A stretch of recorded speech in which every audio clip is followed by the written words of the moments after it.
Here. So the first commencement matter is in the name of Senator Annie Hoey. Senator, you have 4 minutes.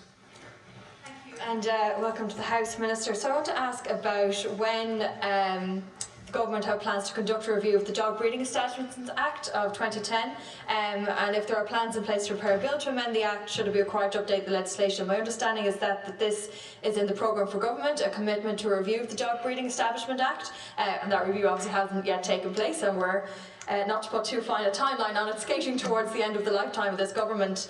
I know revised guidelines were introduced in 2019, which include provisions for increased health and welfare requirements for all dog puppies and dog breeding establishments, but those are not mandatory, and there are, as far as I can tell, no consequences for non-compliance. Statistics released by the Department of Rural and Community Development show that 7,352 dogs entered Irish pounds last year, up 77% from 2021. And moreover, 340 dogs were euthanised in Irish pounds, twice as many as 2021. And these shocking figures come as the ISPCA estimates that 30,000 puppies a year are being produced in Irish puppy factories. And this figure does not take into account the number of puppies who are born into backyard breeders, illegal puppy farmers or registered sellers, which, according to the DSPCA, is around 70,000 per year. So this poor regulatory framework has created a €187 million industry and has resulted in Ireland being a huge exporter of puppies to more tightly regulated countries. Aside from welfare concerns, this industry presents a range of other issues such as tax avoidance, given the high level of cash transactions, environmental concerns due to the high level of waste produced by hundreds of dogs on site, spread disease and fraudulent practices. So an overhaul of Ireland's legislation is necessary and has been promised in the programme for government. The Dogs Trust position is that they are seeking an amendment to for a definition of a dog breeding establishment, for example, to cover not less than 3 bitches, to ensure the welfare of dogs is protected, with a requirement for any breeding less than this to be registered. The Dogs Trust are calling for staff to dog ratio to be sufficient to meet the welfare needs of all dogs. And there's some really worrying statistics around there's up to 1 person caring for 30 dogs at any given point when you look at some of the sizes of these factories. Dogs Trust recommend a greater alignment with UK licensing systems, for example, to bring all animal activity licensing under one licence and department. They're calling for the establishment of a fully trained and qualified national inspectorate to serve as more than one local authority. And I think we have all probably heard stories, not just at Christmas, but around, the inspectorate and not just having the resources, the funding or the staff to be able to go out and do the inspections, or else they're only holding it up to the most severe of cases. We want to see, the Dogs Trust want to see introduce new standards for compliance in local authority areas, such as standard licensing templates, necessary checks and balances in place for approval, for example inspections, approved socialisation programmes in place for dogs and puppies, and strengthening of penalties where non-compliance and cruelty is found, and the introduction of a retirement protocol for bitches and stud dogs for all licensed dog breeding establishments. I think also, we obviously need to tighten up legislation, including on actual numbers, but also enforcing that legislation. And I think it's important to say, there's a vet, Tim Kirby, who has said that fundamentally from an ethical point of view, in the interest and safety and welfare of these dogs, it's normal to have them in these environments. Puppies have to be exposed every day to events to be normalised dogs, and some things that puppies from very large scale industrial units don't get. So I want to know, Minister, when the government will be going along with what they've said in the programme for government, which is to review the Dog Breeding Establishment Act, and are there any plans in place to prepare a bill to amend the Act should there be required to update legislation? Senator Hoy, I'd like to welcome Minister Medic into the House. Thank you, Chair, Senator Conway, and thank you, Senator Hoy, for your question. I'm obviously taking this on behalf of the Minister for Rural and Community Development, Deputy Heather Humphreys, who sends her apologies to the Senator for being unable to be present to take the commencement matter herself. The Department of Rural and Community Development has policy and legislative responsibility for 2 areas relating to dogs: the Control of Dogs Act 1986 to 2014 and the Dog Breeding Establishments Act 2010. Legislative and policy responsibilities in relation to the Dog Breeding Establishments Act 2010 and the Control of Dogs Act 1986 transferred to the Department of Housing, Planning, Community and Local Government in July 2017, when the Department of Rural and Community Development was formed.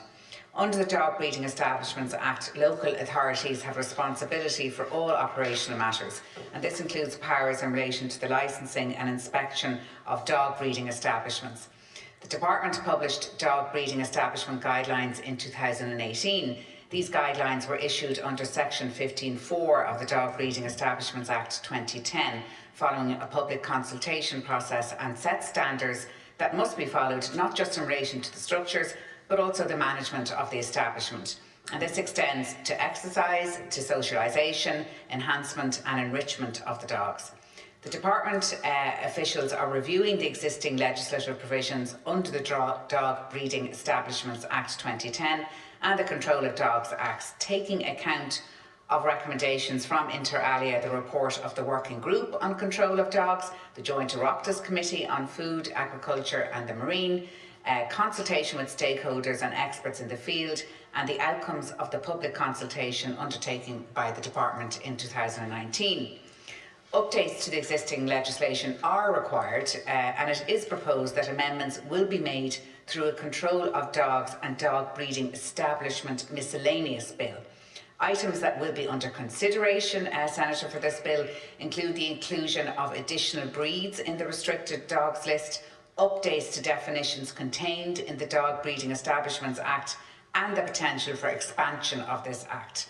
In November, Minister Humphreys announced the establishment of an independently chaired high-level stakeholder group that will inform decisions regarding any potential legislative change.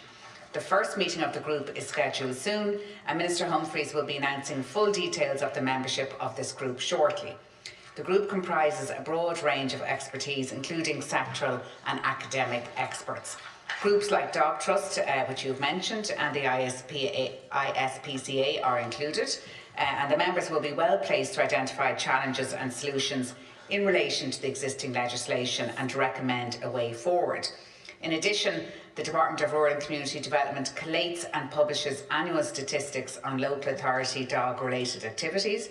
These include, for example, information on stray and unwanted dogs, dog licences, enforcement actions, and the operation of local authority dog shelters and dog breeding establishments. These statistics include the number of inspections carried out on dog breeding establishments. The statistics are available on the gov.ie website, and the statistics indicate high levels of inspection for all licensed dog breeding establishments.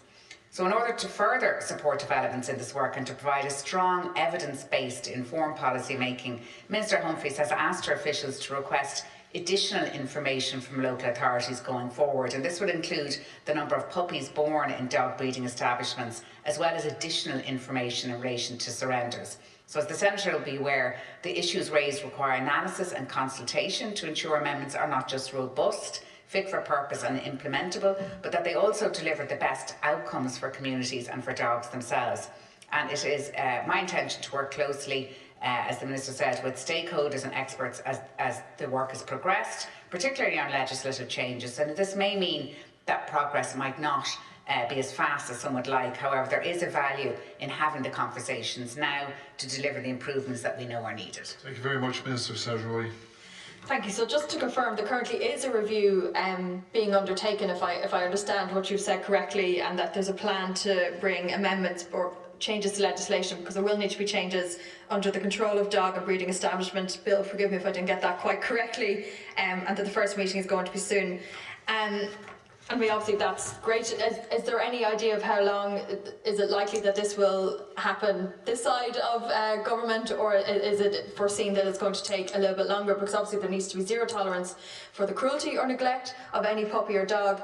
And I just, Dogs Trust and the ISPCA and others, and myself included, who have worked with rescues, we've seen the cruelty and neglect on puppy farms. A quote from Dogs Trust: "Many mums are so distressed and shut down when they enter our care that they don't bark or make a sound, and it is soul destroying." So it's very positive that the Minister, that there is, if I understand correctly, that there is a review on this, and I'm just wondering if there's any idea of the timeline as to how long this might take. Thanks, Senator. Minister.